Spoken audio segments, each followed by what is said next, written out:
Good morning na naman, Tinapay Girls from Jillian's Bakery. Ay abaw, nakita yung among hupya, ang kagwapa, gidya mo. 6 pesos lang, ha? Walang katapusang hupya kasi amo itong best seller. Kung makatilaw ka, pangitaon mo gidya, lalala. Yan.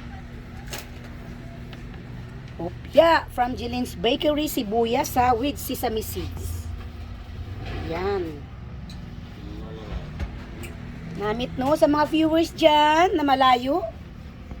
This is from Iloilo ha, sibuyas hopya. Ara may nagkomento anong tanaw niya ni. Yan. Barato na, manamit pa. O, mabaka naman si Ma'am Hopya, o.